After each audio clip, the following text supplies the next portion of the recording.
Hi everyone, I'm Maria, and you won't believe the nightmare my perfect romance turned into. But let's start from the beginning. 8 months ago, my life was exactly where I wanted it. At 28, I had climbed my way up to marketing executive at Thompson and Gray in Chicago. Coming from a middle-class family in Milwaukee, I'd put myself through college and built my career from scratch. Fashion was my escape, and I worked hard to afford the designer pieces I loved.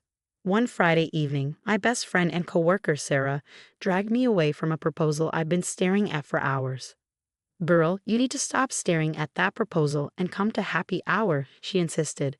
"That new wine bar downtown is calling our names." And that's where I met James Cooper.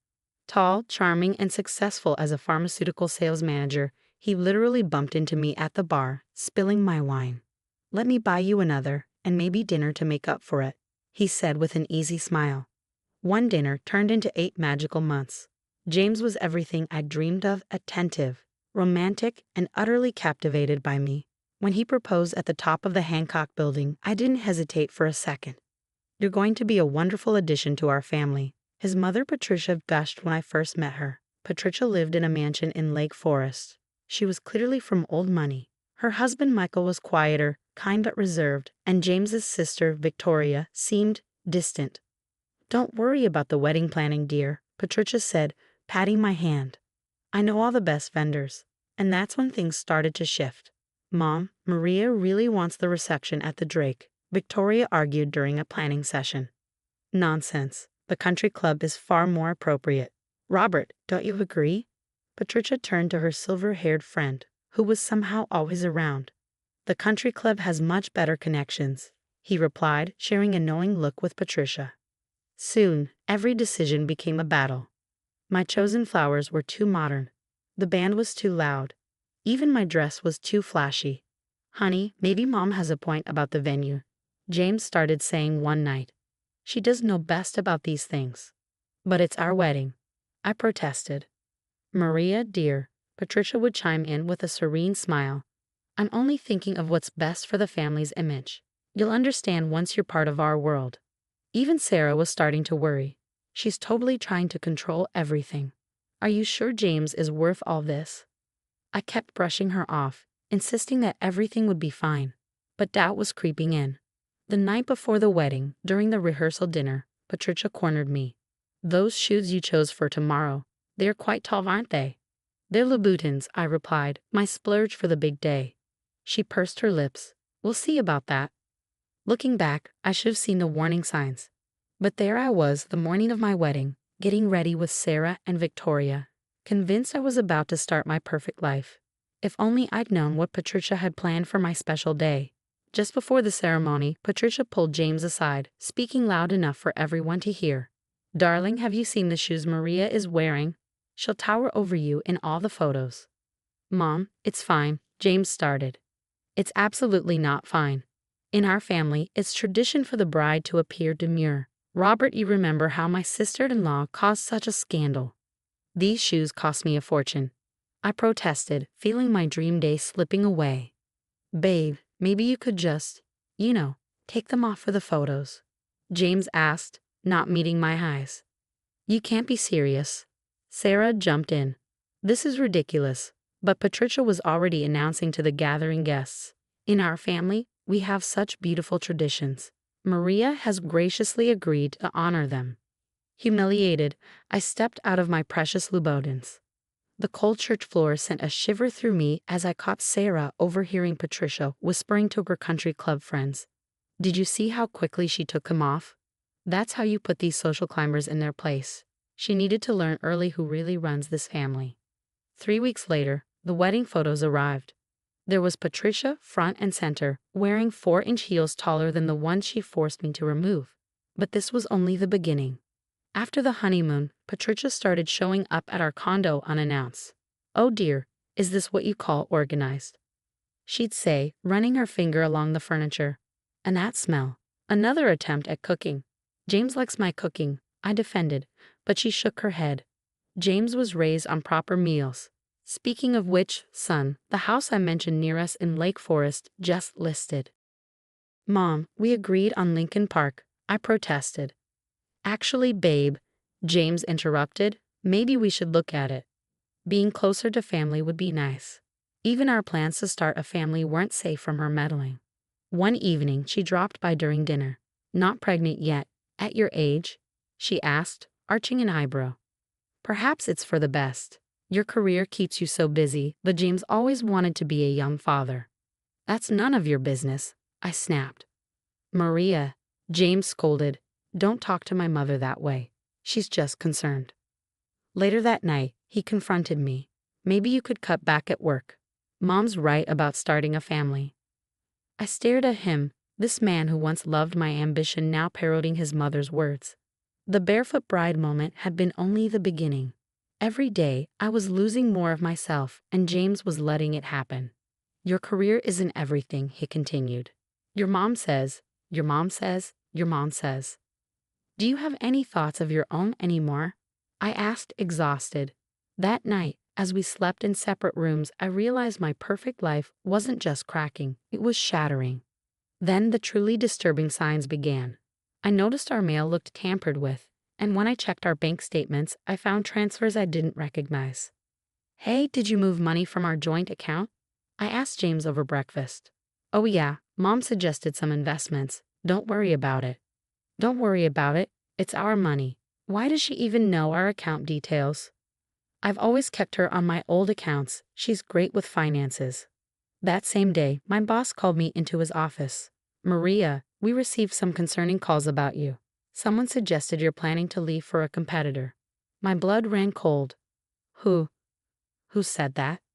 They wouldn't identify themselves, but they seemed to know a lot about you. At lunch, Sarah dropped another bombshell. Girl, you need to know, Patricia's been telling everyone at the country club that you're unstable and struggling with the demands of being a Cooper. I was shaking with rage when Victoria unexpectedly showed up at my office. I can't watch this happen again, she said, looking nervous. You're not the first, you know. James was engaged before, to a girl named Rachel. What? He never mentioned her. Mom made sure he'd forget. Rachel was too independent, too career-focused. Sound familiar? Mom started with small things, criticizing her choices, monitoring her movements. By the end, Rachel was a mess. She left James a week before the wedding. That night, James and I had our biggest fight yet. Your mother is destroying our lives, I shouted. You're being paranoid. Mom would never. She's reading our mail, spreading rumors, calling my work. See, this is exactly what I mean. You're imagining things. Maybe you should talk to someone. Then came the final straw. Patricia and Robert showed up for dinner uninvited, as usual. I've been telling James about this amazing investment opportunity. Rob smiled. Guaranteed 40% returns. We're putting in most of our savings, James announced proudly. Mom's friend Robert knows his stuff. Late that night, I called Sarah. I need help investigating Robert. Something feels off. 2 days of digging, and Sarah called me back. Maria, this guy had 3 companies shut down for suspicious activity. There are forum posts warning about his investment schemes. I need to get out before it all explodes. Help me plan. Already on it. I've documented everything, the mail tampering, the unauthorized account access, the workplace harassment. My cousin's a lawyer, and my spare room is yours whenever you need it. Looking at my perfect husband, sleeping peacefully beside me, I realized he was just another puppet in Patricia's show, and I refused to be part of the performance any longer. While secretly packing my life into storage, the news broke like a tsunami. Robert was arrested, his investment firm exposed as a massive Ponzi scheme. Our savings, along with millions from other investors, had vanished. Mom, how could you let this happen? James screamed into the phone. That was all our money. How was I supposed to know? Patricia wailed. I lost everything too. But the money was just the beginning. As investigators dug deeper, they uncovered Robert's connection to numerous fraudulent schemes, and Patricia's name kept popping up in the documents. Did you know she was getting kickbacks for bringing in new investors? Victoria revealed. She's been doing this for years, at the country club. The social fallout was spectacular. The same people Patricia had been spreading rumors about me to were now sharing stories of her manipulative behavior. Years of controlling schemes, destroyed relationships, and financial misconduct came to light. Your mother didn't just destroy our marriage, I told James, packing the last of my things. She destroyed your whole life, and you let her. Maria, please, I see it now. We can fix this. Like you fixed things when she made me walk barefoot at our wedding. When she stalked our lives. When she tried to ruin my career. No, James, I'm done. I'd already accepted the New York position. Sarah, who'd been my rock through all of this, was coming too. Her talent had caught my new boss's eye. Ready to start our new chapter, we boarded the plane together. A year later, I stood in my Louboutins, the same ones I wasn't allowed to wear at my wedding, preparing to give the keynote speech at the National Marketing Summit. My team's innovative campaign had just won its third major award. Victoria sat in the front row. She'd finally broken free from Patricia's control and moved to Boston, starting her own business. We'd grown closer than ever.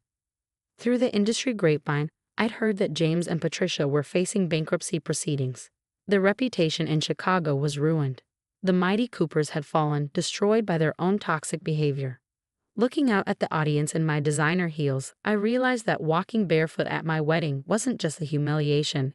It was the universe showing me who these people really were. Every step I'd taken since then, every decision to stand up for myself, had led me here. Success isn't just about climbing the corporate ladder. I began my speech. It's about knowing your worth and refusing to let anyone make you feel small. My phone buzzed, another text from James, begging for reconciliation. I deleted it without reading it. Some people don't deserve a second chance to walk all over you. What would you have done when Patricia demanded you remove your shoes at your own wedding? Would you have stood your ground and risked ruining the ceremony, or complied to keep the peace like I did? Sometimes that first moment of giving in opens the door to years of manipulation. Drop your thoughts in the comments below if you've dealt with toxic in-laws. I'd love to hear your story. Don't forget to like and subscribe for more real-life stories about overcoming toxic relationships and standing up for yourself. Trust me, there's plenty more where this came from.